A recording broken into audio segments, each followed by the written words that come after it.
Last time on the Kitty Box. That's why I respect people like a Nikki or a Kim or a World Child. Kim. Love Kim. The girls. I love the girls. It's just absolutely disgusting. And that mother, like, he couldn't touch me with the 10-foot ball. Okay. He survives off peanut butter jelly sandwiches and fucking sardines and crackers, girl. This just came to my mind. I don't know this to be fact, but this is a rumor that's going around. What about the inverse of using sexuality as power? Because I've heard in the streets that MegThee Stallion is out here fucking everybody.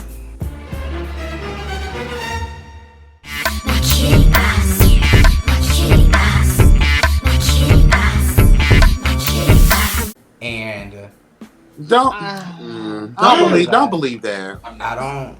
Don't believe that. What do y'all think about the fact that she's losing certain things? Like, certain people have unfollowed her and she lost a Savage endorsement and, you know, certain things. Do you think that's related to the case, or what else is being said about her? I kind of spoke in our group chat earlier about this whole Megan thing and how I had a conversation the other day about it. Tell me if I'm reaching. Okay, y'all know over the past few years, Nicki Minaj has kind of been like the hated, rap diva or whatever. Mm-hmm. Now that she's kind of come back, and it's obvious that she has a different PR team and image consultants and all of that, and people are starting to like her again. As soon as that started happening, did it seem like the energy kind of transferred onto MegThee Stallion? Because everybody was on Megan's dick, for the past 2 years. Everybody's been on Megan's dick. Now, all of a sudden, it's like the energy has shifted, and now it's all on Megan. People are unfollowing her. People, she's losing deals and shit like that. Is it just me? I don't know, because I feel like Megan's success came from Megan just putting out some fire ass shit. Megan had a streak that was just unprecedented. She was hit after hit after hit after hit, and people were shaking their ass. She was everywhere, and it was, it wasn't like they were just throwing this girl who had no talent down our throat. The music was popping, and she was. So what changed? Everybody's thing.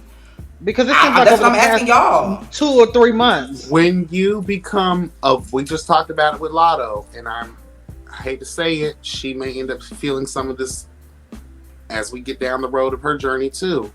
When you start speaking up and speaking out, you become blackballed. As soon as she spoke up about that little ass, bald-headed ass, Tory Lanez bitch, that's when we started to see the trickle effect of her career. Now, in between that, the glow up was the feature with Cardi, the WAP, and all the other things that she had going on, winning all those awards, doing her thing. In conjunction with that, then we had the situation with the dumbass, also known as the baby child, and all these other men that she's had issues with. What happens when a woman, more specifically a black woman, goes against titans of industry? They get shunned. Look who she's going against right now. Who so-called funded the beginning of her career? Carl Crawford. Look what he did to that, alleged trash of Evelyn Lozada. I have a story about him. Look I like all of this. People. And all of these men are fucked up. Yeah, true. But I like all of this at Tory Lanez feet. Like, his energy started all of this. And I kind of like side-eye Megan too, because he shot you, but girl, why are you gonna do all of this behind a bitch who look like Cicely Tyson? Like, I don't understand why you pressing the issue so hard, and y'all don't even want to be with each other. Like, if he but we don't even know what the tea really is on that matter, though. I'm hearing the inverse, though. I'm hearing that she fucked somebody that her best friend was talking to. Not the other one. This is my issue. Of these toxic ass motherfucking men out here who are gonna put this negative stuff on Megan. You got DJ Academics, old 3 chin having ass, Java La Hutt, and he's a commentator child in the YouTube streets, but these men, just the negative things that they're saying about her, I don't believe not one word. You're talking about a woman who has came from nothing, doing her thing, being endorsed by some of the heavy hitters in the industry. accompanied with her personal goals and struggles at the same time, the trajectory, she's a wholesome girl, and people always try to go up against the girls who speak up and speak out. I'll say Did that. you say wholesome? Look what she's doing. She invested a lot of her money into creating assisted living homes. Who the fuck who's doing that? And that's philanthropy. That's not wholesome. Wholesome would be performing with all your clothes equals on. being wholesome. Let's look. My thing with Megan, I like her. I've been following her before she was even mainstream. Yeah. My friend that lived in Houston actually put me onto her years ago. Yeah. One thing I can say that I've noticed about Megan Thee Stallion is that she is very busy. And when she's popped, like with 2019-ish, she was with everybody. And that can sometimes be your downfall. When you're trying to be with the who's who, you're trying to be at the tables with the Jay-Z's and the Beyoncé's and shit like that. Hence, how you just, you signed a contract, a shitty-ass contract, allegedly, with your record label, Carl Crawford, whatever. What is it called? 13 something? 1300. But then you something like that. Yeah. And then you just jumped over to Rock Nation trying to be on that team. It was messy. And it looked like she didn't know what the fuck she was doing. But hey, who doesn't want to be affiliated with Rock Nation? And I think that's where the bullshit started to happen.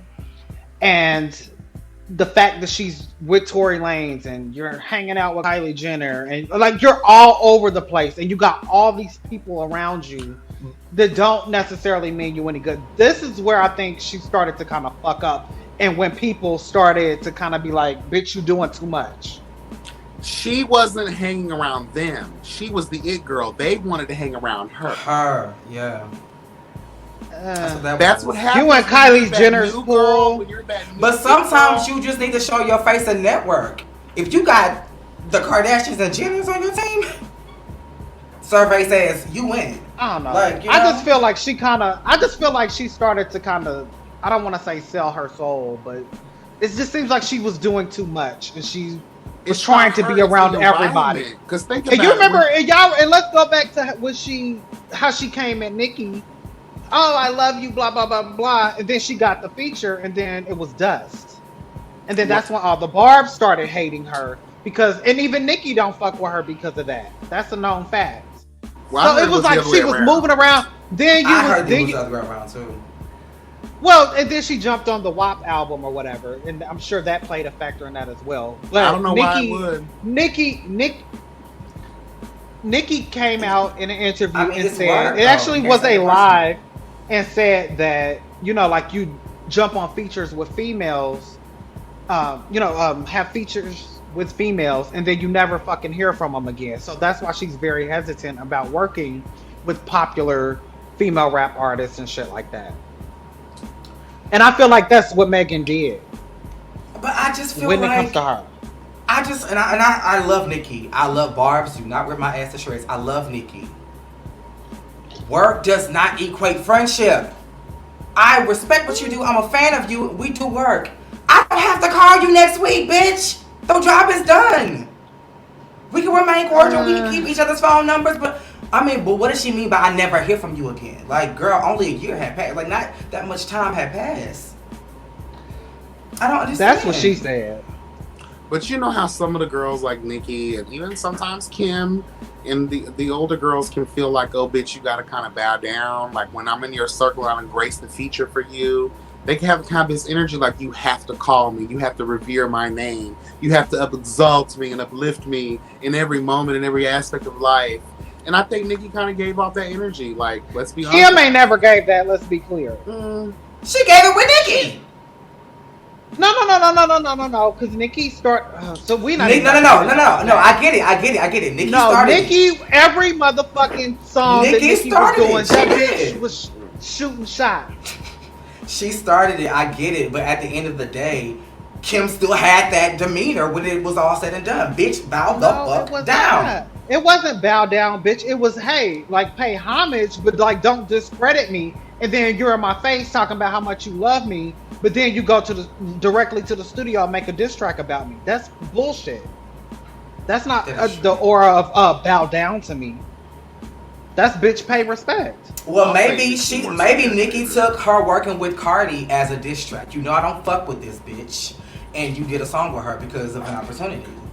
And see, Y'all that's what I was about literally to bring. just That's met each other. Why the fuck do who I do business with have any bearing on our relationship? That's all I'm saying. A bitch is trying to eat. I'm trying to get like you, ho. You worked with everybody with a Again, last she name. has yet arrived. You got to think about it. Like I said, you're the new it girl. You're going to be around these spaces where people want to be solely around you. The new hottest new rapper, the hottest new actor, the hottest new entertainer is always going to be you're the one invited to all of the parties, all the after parties.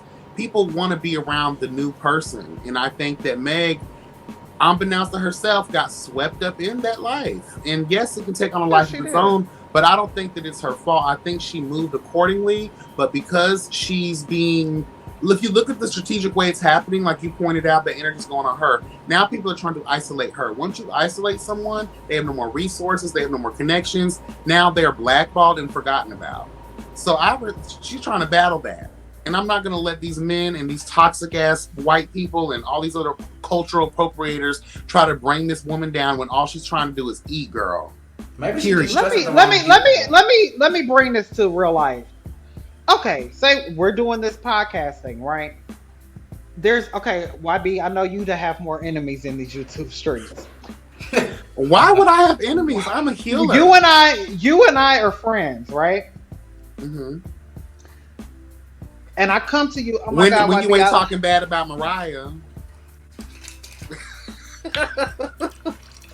Fuck. Okay. See, I have to bite my tongue. Anyway, what I was saying, like, if I came to you, YB, I love you. I'm such a fan of you. You know, I want to be featured on your channel, on your round table, and then the very next week, I go and hop on your worst enemy. Let me tell you something. Even when I don't like a bitch, I gotta give props or props to do. If I was Nicki, I'll be thinking like, damn, I don't blame you, bitch. Cardi's hot right now. That song finna go number one. All her past songs have been pretty much number one so far. Go ahead and get that bag, bitch. Get your starting, girl. Why not? I'm not a hater. You feel me? I'm not a hater like that. Get your things. You deserve it. And I personally feel like you feel a way because in a slight way you feel threatened. If Cardi was of no consequence to you, bitch, she didn't care about her working with nobody else. 14 years this bitch has had in the game, and every time she's had an opportunity, she loves in her rap, she always hints she loves being the only one. She loves being the only one. That's narcissistic as fuck, and you singled yourself out of these spaces. And don't act like doing a song with MegThee Stallion didn't help you too. Because it did. Because you had nothing going on. That Queen album was trash. And so was that song with Megan, to be honest. I mean, it wasn't the best. I watched that video maybe once or twice. Yeah. It was a little but you jumped on it because you thought it was an opportunity. And because Ty Dolla $ign is also a really hot producer too, so y'all finna hop on that shit too and get that little cross-county money, kind of by that pop money, that rap money, and all that other money, and all that money they want to spend on the girls. And that was Hot Girl Summer shit. That was a big thing back then. Didn't she win like an award for that or something like that? I forget. Mm-hmm. She won an award for her song with Beyonce. She won a Grammy. She didn't start getting awards until after that. And then I heard Beyonce jumped on that willingly. No one had to hunt her down for that at all.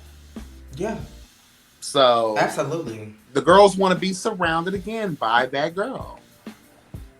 Mm-hmm. But you also have to be careful of who you let into your space, no matter who the fuck they are, a celebrity or not. Or else you'll find yourself in these situations.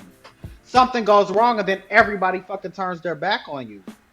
This is the same equivalent to a sorority house or a fraternity house, right? You're a freshman, you're trying to get initiated. You end up, because you're new to this space and you want to be accepted by all of these people, you end up doing things you never thought you'd do before.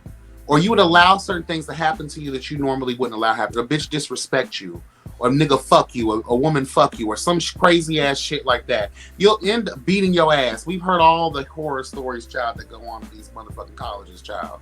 And it can be the same thing in the life of a celebrity. When you're new to this, you're so swept up in the moment. You want to be accepted and liked by everybody. You're not even just that though. You're just so nervous and timid, regardless of the energy she gives off. You're still trying to learn your way into this space. And these are celebrities, so it's like you've dreamed of partying with these people. So when you have the chance to do it, you're not gonna just opt to stay at home. And she has a story. I want people to take time to really get to know her story. Like, she literally has no one left in her family. Right. Like, no one. This girl is riding on the back of her own success, not anyone else's. She earned this shit. And to come up in a time where female real lyricism has been done. Broccoli's been done. Period. Like, we haven't heard it since Nicki, to be honest. We talked about this on the roundtable, but it's the truth, though. For Meg to come out at a time, love Cardi B down, but bitch, you ain't no lyricist. So for Meg to come, that XXL cover that she did in the freestyle, she came through stepping on these motherfuckers. Yeah. Y'all finna respect MegThee Stallion, honey, and hopefully she takes some horse legs and starts kicking the shit out of y'all motherfuckers. Lord. But first, we'll get those feet checked out, because hopefully they don't look like they did when you was at the Met Gala, girl. Cause, them hubs. Yeah, honey, a lot of things was ran over by 3 tractor trailers and the UPS truck. That's the scene of the crime. So I can see why it's been battered and bruised. All right, y'all. So in addition to what's going on with the whole Megan Thee Stallion situation, I needed to kind of like unplug from everything. So I went to Netflix, and at first I was watching this show called Bad Vegan, and that's really good. So if y'all haven't seen that, make sure y'all check that out. It's really good.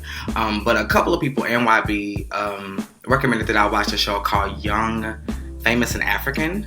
And at first I was like, but I can truly say I've watched the entire series twice. Well, not the entire series. I've watched it twice, but I still have not seen the last episode. We'll get into that later. But have y'all been watching that show on Netflix? Damn, you didn't watch the last episode? No, because over time I fell out of love with Annie, so I don't really care how her fairy tale goes. Like I'm over her, and that whole situation she has with that guy. I'm kind of over it. I feel you. YB, I want to hear your perspective first, if you don't mind. First of all, we had to give honor and glory. First, accepting this award on behalf of Swanky Honey, I believe his name is. That is my motherfucking spirit animal, bitch. Let's get into it. Like, first of all, let's back everything up. I want to pay homage to the beauty that is the motherland, first and foremost.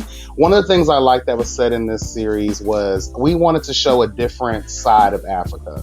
If we already didn't get that with Blood and Water and certain other shows that Africa's been putting out on Netflix lately, we're getting it in this. The opulence of it all, the wealth of it all, the difference in that foreign money, honey. Okay?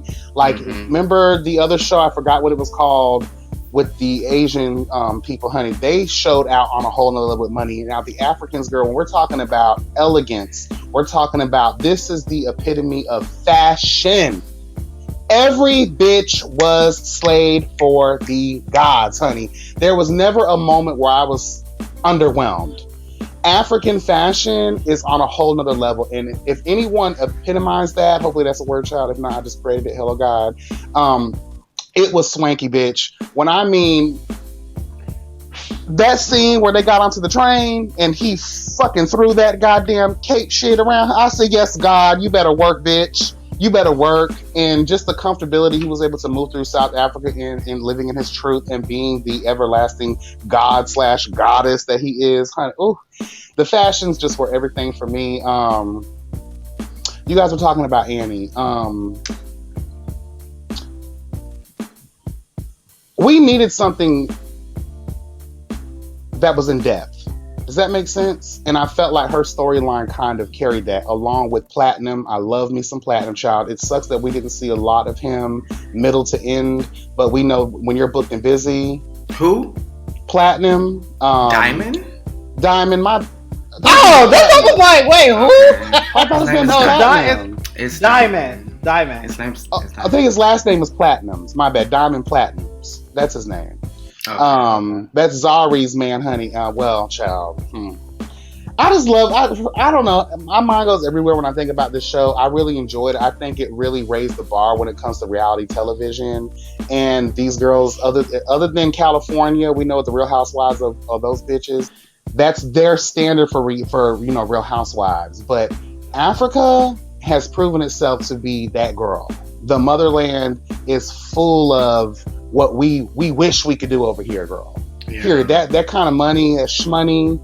And just look at the respect of the women. Look at the grace of everything that came. There were moments, but can we truly be shocked at the shade and the drama? We accept it in these white reality shows. So, girl, I'm here for it. Shout out to the girls in Africa. And my ancestry, honey. I know I'm Nigerian, girl. I got to plug that in there. I'm from Wakanda, girl. Okay, this is my thoughts on the show. I was so excited to see this show. If you guys didn't know, and I don't know if I've ever discussed this with y'all, but like I have like a small obsession with South Africa. If you guys didn't know, like they are totally gay friendly there, as we can see from this show, and they are one of the top rated places for gays to go for honeymoons because it's so accepted and they embrace you there. I've looked into like their real estate and everything, and like their cost of living, like you can get a mansion there for a fraction of what you can get here. A nice ass home. There are so many Americans, especially young Black Americans, that are moving to South Africa, and I see them on TikTok all the time. There's YouTube vlogs. I watch all these people, but like I was saying, like I just have like this little obsession with South Africa. So I was so excited to see this show. All of the characters.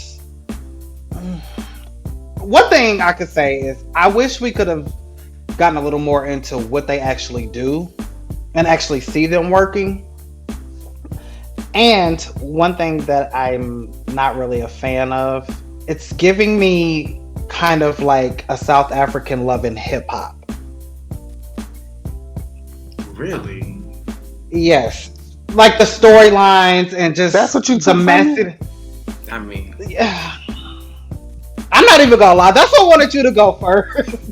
But by the time I got to the end of it, I was like, okay, this is giving me love and hip hop, and it's just like messy artists and baby mama dramas and that. But the cinematography of it all is absolutely gorgeous. I'm here for that. It's absolutely beautiful. The opulence and all of that.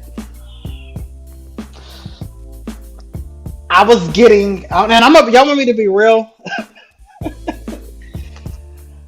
I was getting like, these are niggas with money that have come into money. I didn't, no, but there's a difference from being rich and fabulous and just being niggas with money. And that's what I got, kind of picked up from them. Like, and I can go down the list. A lot of the ill-fitting clothes, a lot of the wigs halfway back on the heads. Did y'all not get into that? You made sure we got into that. You made sure that because you sent us the wig. But it was a lot of like little bullshit that was going on, and I was like, okay, these girls aren't really as fab as they're making it seem. They do have coins, but it was giving me like. Did you check out the beadwork? The what is the term that they use when they do couture? The different textiles, the they are the trend, girl. Like to make Africa, because remember back in the day we used to shame the girls for wearing the dashikis and shit like that, right? But to modernize, whoever the designers are, I have to get into it. I've never really been into, African fashion like that. You gotta get into it because South Africans, they carry, and I've seen better shit than what I've seen on this show. Swinky has to probably be the best dressed man alive, in my opinion. The way that he was able to wear it, you said ill-fitting. I feel like everyone. When I was going to do a review on it, I kept saying, wow, these are custom made clothes for these particular people. That's how you know you got money. That's different money when you're getting custom made stuff. And you can tell they're not spending fucking Dollar Tree type of, Target kind of vibes. They're spending mad coin on just the embroidery alone. You know what I'm saying? At one point I was like, damn, is this Balmain? Is this, you're trying to compare it to something that you've seen. I've never seen anything like this before. Well, And I love the originality of it all. I could see that a lot of their clothes were made by African designers. That is obvious. Um, but you're saying custom fitting. I think Andile, which he was the most stylish straight man on that show. I loved his style. Every time you see him, everything was tailored and fit well. Are we talking about the fuck nigga that violates the bro code? Yeah, but he was clean every time you saw him, and everything fit perfectly. That's how most were fuck tailored. niggas are. Mm-hmm. But Swanky, I really enjoyed his style as well. Sometimes, in my opinion, it was just a little overstyled sometimes, but it worked for him. I couldn't pull that shit off, but it worked for him. And he was absolutely fabulous. And I loved almost every single thing that he stepped out in, because the bitch broke it up every time. Now, when I was talking about ill-fitting, Annie, her shit was all over the place. The girl with the fucked up wigs. The rapper chick. Some of her shit. That bitch was beat out. But some of her shit just wasn't fitting right. And also, the main girl. What's her name? Connie.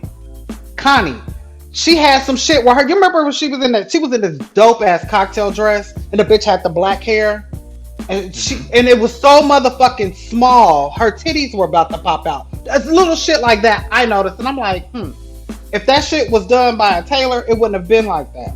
And then makeup was off a lot of times. You remember that scene? Wigs jammed on heads and shit. It was just little things like that I noticed. I was like, okay, now a rich fat bitch would never step out and be filmed like that. But overall, I love the show. It was great and I enjoyed it, and I'm probably gonna watch it again. I thought the show was great. I do agree with YB. I thought it was very opulent. I thought that they showed a different side to Johannesburg. I've never seen Africa looks so real, you know. Even with Blood and Water, that's a show, and I get that they were showing parts of Africa, but this was life. And I also love how if any of us were to go to Africa, we wouldn't really have to change the way we live, because the way they live is kind of parallel to how we live. They do things kind of similar to how we do it. As far as the clothes, I was a fan of the clothes. The only thing I will say is it's different for me, so I had to get into some of the looks. Some of the wigs were a little bit gaudy. Some, you know, it was a little much for me at times. Swanky, he took every piece of garment in his closet and put it on at the same time, but it still looked good. That's what I will say about him. Swanky was able to make extra look just enough. Like, he put on so much, but it was the way he wore it. And if you go to his Instagram, baby boy can dress like his ass off. And I'm gonna have to disagree when it comes to Annie, because he styles Annie, and a lot of the looks that Annie was rocking, I liked Annie. I like her more with the short hair than with the long, I will say that. Connie, I liked her with the black hair. That black hair with the small top that you, I was digging that wholeheartedly.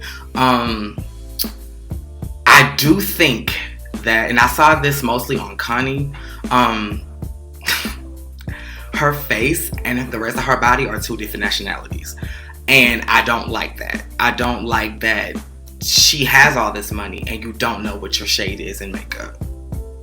Like, and if she is bleaching, she just bleaching this part because the rest of this look black.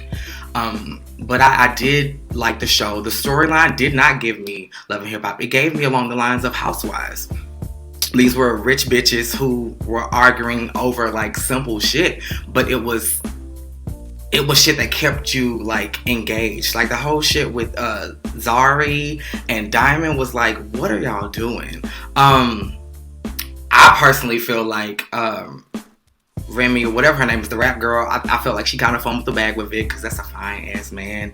Vic Mensa is a fine ass man, and I feel like she fumbled the ball when she let him go for Diamond, who wants somebody else anyway. That's who that was? That was Vic Mensa. Yes, God. That's who that was, and he was. I said, wait a minute. I said, wait a minute. Is that Vic? I had to rewind this shit. I said, is that Vic? Well, she said Vic a couple times. Well, where has he been? I haven't heard from Vic Mensa in many moons. It's been a while. Did he go underground or something, child? I understand. There are a lot of people in the music industry right now that are like, I can't do this anymore. So obviously there is something in Hollywood. There is something in over there that is just wiping the girls out. So they trying to come for those booty holes, child, to protect you. Girl, women and men are going through the same thing. But booty holes, girl.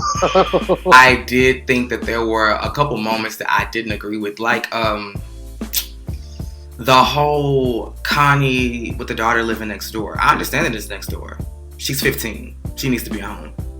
Period. Like, if you want to give her her own space, then get a property and give her like a little pool house in the back. But a whole unit to herself, I didn't agree with. Can I speak to that? I didn't particularly like the whole bro code situation. I felt like even if they're not together, that was overstepping a boundary, and everybody was telling you about it, and you didn't take heed, and you just kept pressing the matter. I felt like Zari.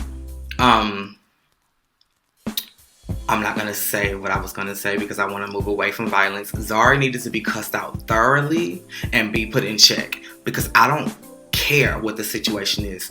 Don't make me feel inferior to you when it comes to my man. Like, I don't want to ever feel like you're up here with my man and I'm down here. Don't and once you know that I feel that way, don't feed into that. Like, I can't do anything about that. Like, that'll get you cursed the fuck out. And I really didn't like that about Zari, and how she just placed herself above the group. I love how when they were on that train, Connie got her ass together. Like, girl, we're all here. Nobody's above anybody. So bring that shit down. As far as Swanky, we can see what's up. Can I speak to that really quick? Sure. I was completely lost on why they were so upset with her for saying thanks for coming on my trip or whatever. Did I miss something there? Again, it was what she didn't say. It was what she didn't say. Because to me, it was no different from saying, "Oh, thanks you guys for coming out to my birthday dinner. Thanks for coming on my anniversary trip. I appreciate you guys being here." Like, it's no different from that, in my opinion. So I didn't understand why they took that as, bitch, you're making yourself superior by saying it's your trip instead of our trip. She kept accentuating my thank you for coming to my thing and it's just, on top of that, again, she came into the group with this superior attitude. I'm the boss lady. I'm the bitch. Ain't nobody above me. I'm the queen. No, you're Diamond's queen. Outside of that, you're just a regular bitch. Like, and she just felt like everybody should have treated her with the same respect that Diamond was giving her. Like, bow to my glory. Everybody should be kissing my toes like Undile is trying to do. And that's not the case. Girl, we all got money. We all got money. We all popping. So you don't have to beat your chest. Like, this is not that. So I think at that moment, it was just Connie just like having enough. Like, enough already. Like, and I don't know, it's been like a little minute since I watched the show, but I don't know if that came before or after the table scene where she had the wig. Even though that wig was coming back, who wig was really being snatched was Zari's. She was snatching the fuck out of Zari and gathering that bitch. Cut it the fuck out. Like, girl, please. Yeah, we're all fab. But at the same time, right message, wrong messenger. Because, Connie, were you not that same person in the first episode when you threw the ball? You had that same energy. We're all opulent and this is my that. And it's just like, but when somebody else do it, don't do that. That's not who we are. That's who you are. 6 episodes ago, that's exactly who you were. So that's what I got from that whole situation. It seemed like it was two battles for power. Like, I think so. The queen bee, because when the show started, Connie, you was the fucking queen bee, and that's how you addressed everybody and came at everybody.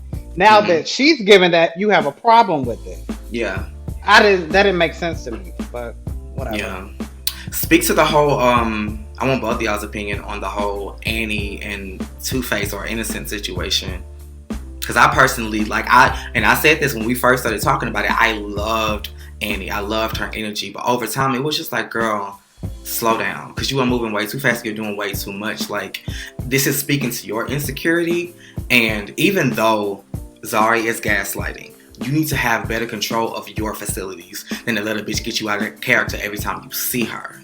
Because obviously that's just giving her more fuel to do what she's doing to you. And he not making it no better.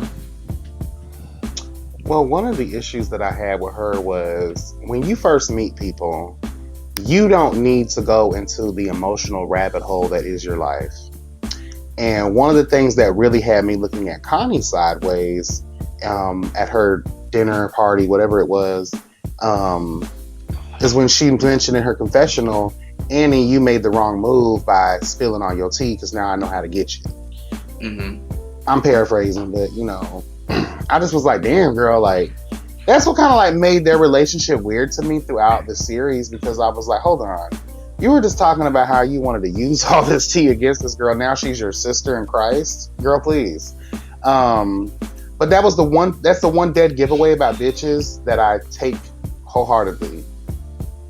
If I'm just meeting you and you're dumping all of your drama on me in the beginning of our meetup, I really don't want to fuck with you like that, because that's like too much. Like, can we work up to that? You know, can I see if I want to be that shoulder for you to cry on, girl? You know, I don't like these old Debbie Downer, fucking, what's that bitch on Winnie the Pooh, child? Eeyore ass type of people around me. You know what I'm saying? That's energy that I don't have. And I feel like, I don't know how young she is, but I know that she ain't in her total love drama, because you haven't been through enough to know when enough is enough. Does that make sense? The way that she was acting, I don't want to call it high school love, though. The way she was acting, though, it was very young. Oh my God, Innocent's calling me. Oh my God. Because she was 15 when she met him, but he was like 24, 25. Like, he was far out of high school, and she was 15. So, and I think that's why she was so panicky when she found out that Connie's daughter was staying by herself, because you was a fat stale heifer at 15. And now you expect every African little girl to be the same way, and that's not the case. And I think it also speaks to the fact that Annie has nobody to talk to back at home. Because obviously, if she did, she wouldn't be spilling all her guts to everybody that she just met. You wouldn't be all the way in a whole nother area without your family and your daughters or all these other people you crying about, bitch. You filming this show, girl. You trying to come get this bread to stay fed. You trying to get this screen time real quick. Other than that, you would be at home with your kids since you love them so much. But it was just her obvious traumas for me.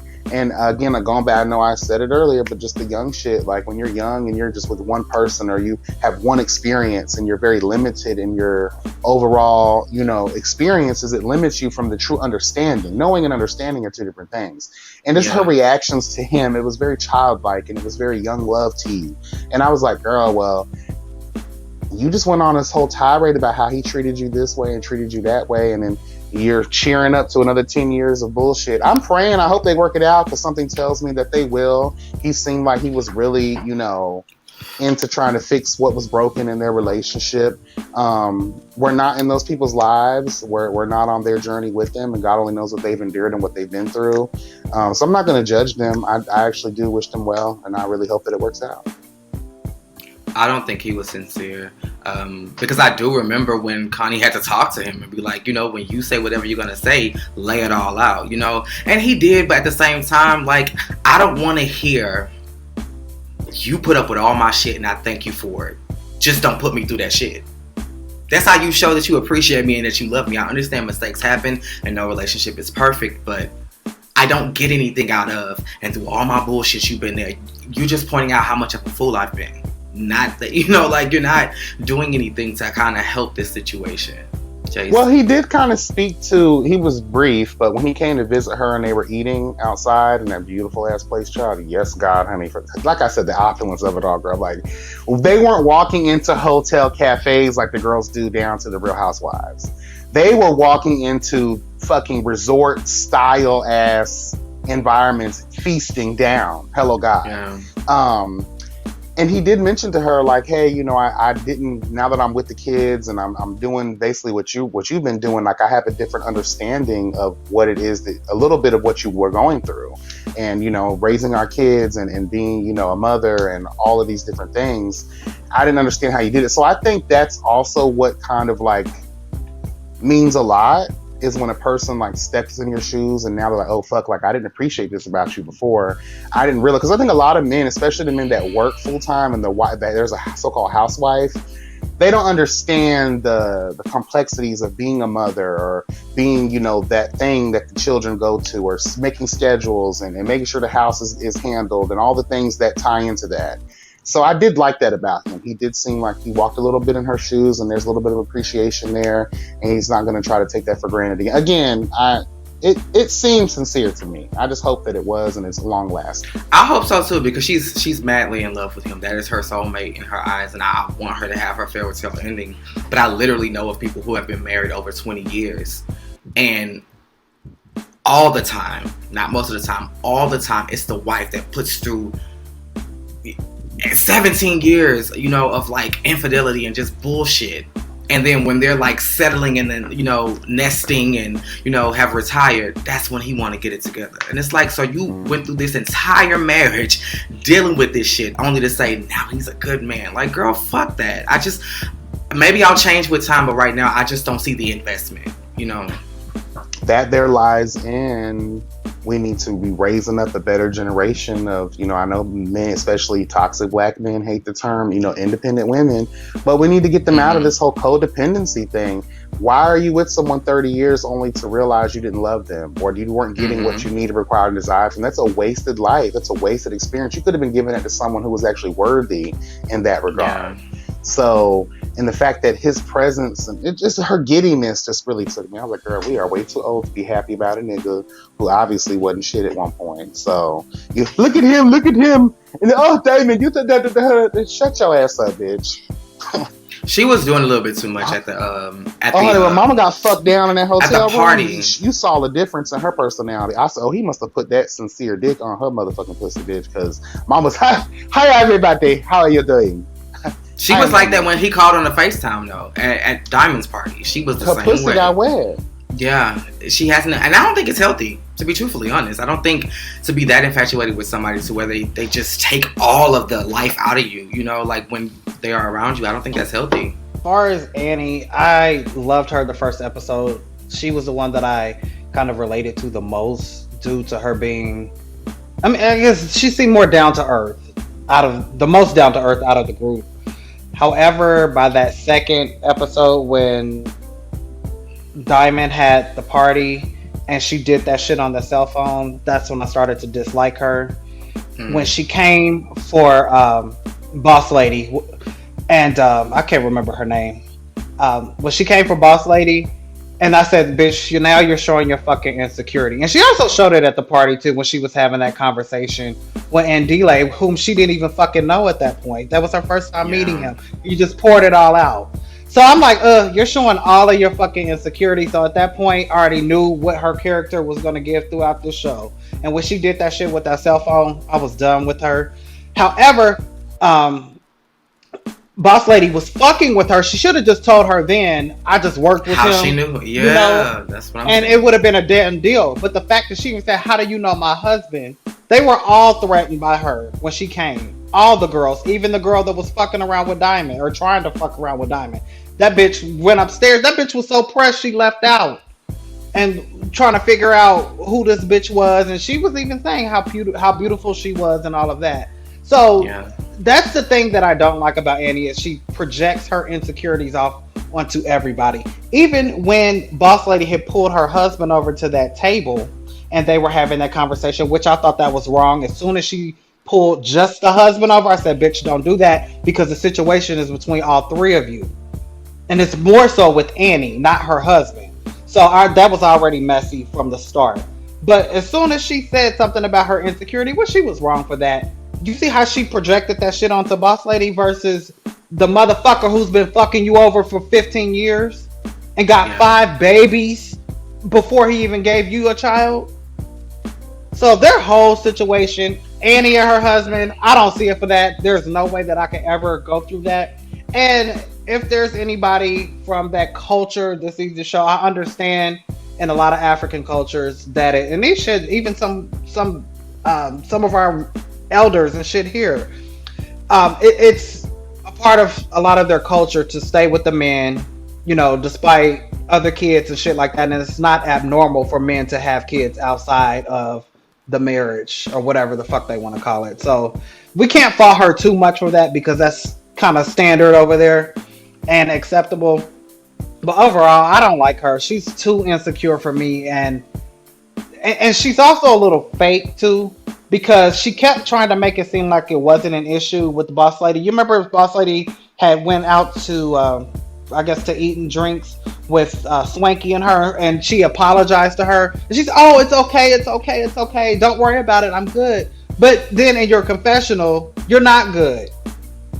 And it's like you should have just fucking played nice and just said, "Okay, bitch, I forgive you," and I apologize, and just move on. But see, that little shit like that, I don't like, because if I come to you and we don't know if Boss Lady was genuine or not, the bitch knows the game because she's a little sneaky herself. But if I come to you and I'm apologizing and I'm appearing to be genuine, don't tell me everything is good, and then when I see your fucking ass on the train, you throwing me complete shade. I don't like that. She had an opportunity to keep it real, and she could have just been like, I accept your apology because it really did, it really did fuck with me.